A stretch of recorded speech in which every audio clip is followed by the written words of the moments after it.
Hey guys, it's 21 Maxwell here and welcome to another episode of A Nation Left Behind, of course our Scotland save on Football Manager 2018, where we do game by game live commentaries of every Scotland international. As you're aware, in the last episode, utter piss away to Slovenia, which does mean we will be left home at the World Cup in Russia. So effectively this World Cup qualifier is a dead rubber. Can't finish any lower than fourth, can't finish any higher. But it's going to be the last international for a lot of guys in the squad before we then look to trim the squad and bring in people to take us forward in those friendlies against Mexico and the United Arab Emirates. Probably very similar squads to what we saw for Scotland's internationals the summer just past with a trip to Mexico and Peru. Now, what's interesting as well is we have Kieran Tierney suspended, but we have a lot of people on yellow cards. Now, my thinking behind this team selection is quite a few of these guys will also still be in the next set of World Cup qualifiers, so I don't want them suspended. And because of their very combative style, does result in a lot of bookings. There is a lot of people rested for this game. So I'll guide you through the team that we've got selected for today. We've changed it up again. It's basically going to be a 5-3-1-1. As you can see there, looking at the yellow cards, the only one that's going to start that's on one is Darren Fletcher. I fully expect over the course of the qualifier or the friendlies afterwards, going out the Euro qualifiers in the Nations League for him to retire. So I expect that to be, as I say, one that doesn't really matter. The rest of that team I think can all do business in the next couple of years. Maybe doubting Christoph Berra, but I want to try a different partnership at the back. Maybe another issue could be James McArthur, but again, 34, he might still be able do a job. The rest, maybe apart from Akichi Anya, that's on a yellow, is all someone for the future. Just felt giving a different goalkeeper a chance because realistically going forward, we can't keep relying on the likes of Alan McGregor and Craig Gordon, so we may look for the likes of David Marshall to come back in a few years' time. So the team for this one is Scott Bain in goal, Alan Hutton at right full back, Phil Bard's on the left. So again, not ideal, but I didn't want to use Robertson with that booking and Tierney suspended, so felt best to go with Bardsley. Central three, John Suter on the right, Jack Hendry in the middle, Liam Lindsay on the left.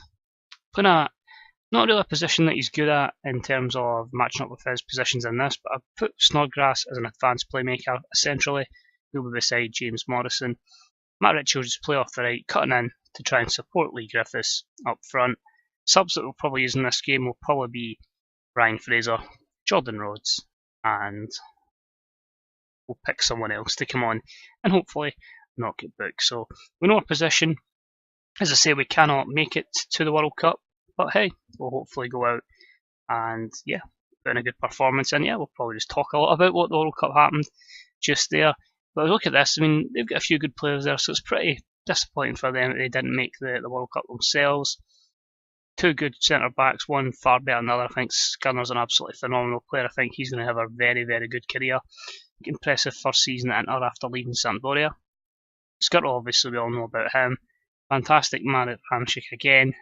My favourite pal, Vladimir Weiss, playing in left. You've also got Robert Mack playing on the right. And of course, likes of Duda could come on and cause problems. So, we'll see what happens. But as I say, it's all really about just giving people experience and trying not to get certain people booked. So whilst we are not going to the World Cup, we may as well have a bit of a discussion on the World Cup. It's over now. I think the last video came out just after it finished, so I know I was not too keen at the time in England doing well, but thankfully they didn't win it. Basically didn't want to hear the end of it. You've just not heard the end of it from the English media. So fair play to the players. I think they've done absolutely fantastic for their country. Do you know what I mean? A team that wasn't expected to do much. Very similar to what Motherwell do. A lot of kind of just defend and get away. But I mean, the likes of Harry Maguire's enhanced his profile a lot. People are starting to believe in John Stones. Jordan Pickford as well. Absolutely fantastic. So it's looking good in the future for England. And as I say, it'll be interesting to see with the passion it's certainly brought to a lot of fans if that carries over to the Nations League. Personally, I doubt it, but that's more so because, like myself, I'm sure there's a lot of people that just think international football is crap once they get a club football back into them. So it'll be interesting to see regardless. But overall, people enjoyed it as a tournament. Hit and miss for me. I feel there were certainly times where it was games just dragged. Some of the games were not the best, but at the end of the day, you know what I mean. We have to remember it's the middle of the summer. The guys haven't had a break in 12 months. You know, a lot of them are struggling for fitness as well. Overall, I feel probably the best team, in my opinion, won in terms of depth and quality. Do you know what I mean? You could have made 12 subs to that France team, whatever, 11 subs, and it would have still really went well in that tournament. So, deserved winners. But overly impressed by Croatia. It just shows, you know, when you've got a midfield that's got one person from Barcelona, one from Real Madrid, a substitute that can come on from Real Madrid, supported as well by a guy from Inter sitting, and Brozovic, a guy from Inter on the left, and then a guy from Juve up top. It just shows, you know, they really had a good golden generation, and were very unlucky not to turn up for the final. Speaking of not turning up, us. We've been pretty trash here. I'm going to do one change. It's just going to be Ryan Fraser switching sides. I'm very reluctant to try something different here. In fact, let's try it. Let's actually just put Fletcher in as let's put Jack Hendry as the anchor man, and we'll put Fletcher in, just put him as actual supporting central midfielder, just to really give us a bit more in the attacking third, because it does seem like, honestly, Lee Griffiths has been isolated, and Matt Ritchie, despite being the cover star for us, has certainly not been producing. I don't know about you guys. Me personally, I've never really had wingers as effective in this. I've always been utilising wing backs and just really making sure we've got as many bodies in the middle of the park. But so the football's going now, so many teams are playing a back three, and the fact we could have a potential whole video that doesn't have any highlights is quite worrying. I'm going to put MacArthur on, and we'll try Rhodes as a target man. I know Ryan Fraser's got a knock, but we'll just keep him as an advanced forward. But at the end of the day, it's not going to bother us, it's really going to bother Bournemouth. So we're actually going to get a highlight. No doubt it'll be against us, or will it? Yep, Hamzik wins it. Duda to Robert Mack, and it's in at the back post, Jacob Silvestri. Well, if anything doesn't give you an indication of how much of a struggle we are going to have taking this country to a World Cup, then I'm sure these first couple of fixtures we've had to endure certainly will. At least when I've been managing Scotland in 2042, my NEC save, we've at least had one or two players that certainly are far better than the calibre we've got at the moment. I like this FM in the fact as well, where a lot of countries that don't normally get good players have certainly started producing one or two, so it's not always the same countries that are always getting the best other countries in the future, so the production line's not too bad. And there we go, our combative style basically should see the end of Alan Hutton's international career. That's how much we're panicking for a right back, and he's went and got sent off, the stupid idiot. But yeah, I think it's good in the future. NEC save, I haven't really played, or progressed I should say. I've certainly been playing it over the last couple of days, the last 10 days. At this time of recording, we don't have the FM Sun yet, and I'm at 970 resets. Now, we might have a feeling that there was one, but it was just showing as member of staff in terms of the relationship with the player.